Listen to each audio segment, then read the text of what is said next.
먼저 전반적인 개요를 좀 보겠습니다. 건강한 삶을 영위하고자 하는 것은 동서고금을 막론하고 누구나 다 원하는 인간에게 매우 중요한 사항입니다. 그렇지만 결국 인간의 삶은 그렇게 영원히 건강한 삶을 살 수 있다는 것은 좀 어렵습니다. 그래서 예기치 않은 질병에 직면하기도 하고 또 자연스럽게 노화의 과정을 거치면서 우리가 건강을 조금 더 관심을 갖게 되고 건강한 삶을 살려고 노력하고 있기 때문에 이 건강에 관한 부분은 굉장히 중요한 과제가 되고 있습니다.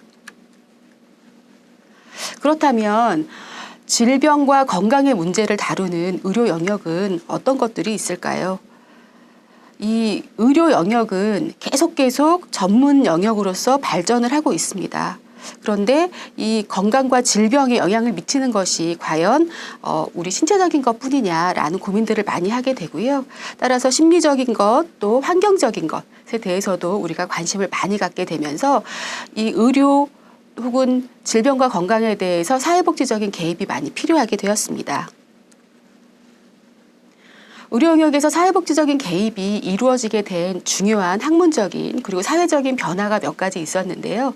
먼저 우리가 서양의학, 우리가 쉽게 이야기하는 의료라는 것에서는 생의학적 모델이 기본을 이루고 있습니다. 즉 신체적인 측면을 강조해서 우리를 고쳐주죠.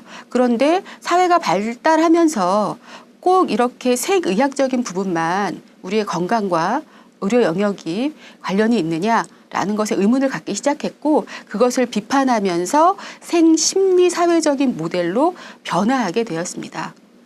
그리고 두 번째는 우리가 아프다고 하면 일단 병원에 가서 치료를 받게 되고요. 또 병원 위주로 치료를 하게 되는데 이 사회가 변하면서 이 질병이라는 게 단순한 게 되는 것이 아니라 여러 가지 복합적인 영향을 미치고 또 최근에는 만성질환들 이 생기면서 꼭 병원에서만 치료해서는 안 된다는 개념이 생기게 됐습니다. 그러면서 이제는 의료가 즉 질병이 병원 안에서 이루어지는 게 아니라 지역사회를 중심으로 접근을 해야 된다. 즉 예방도 하고 또 질병이 생겼다면 관리도 지역사회에서 다시 접근을 해야 된다라는 의식으로 변화되었습니다. 그리고 세 번째는 이 건강에 대한 개념이 단순히 질병만 볼 것이 아니다라는 겁니다.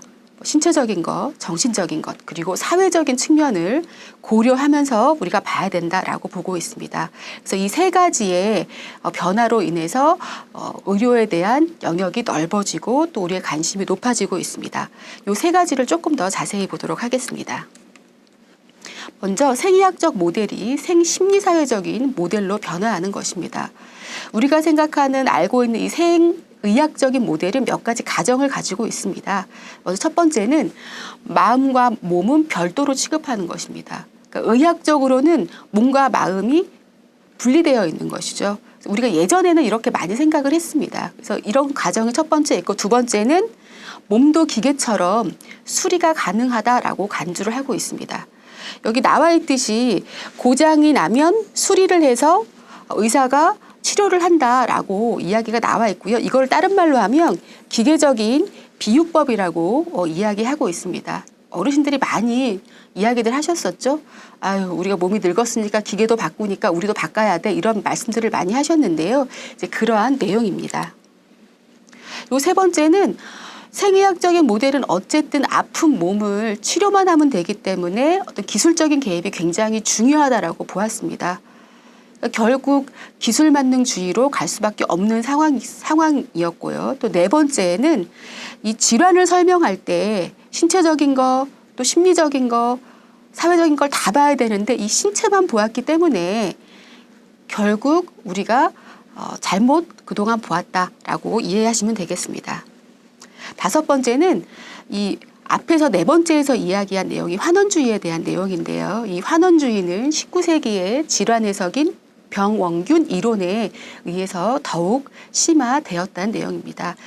이건 무슨 내용이냐면 모든 질환은 검출 가능한 특정 질환체, 즉 기생충이나 바이러스, 박테리아로 인해 발생하기 때문에 특정 변인론의 원칙이라 불릴 수 있다는 내용입니다. 이러한 생의학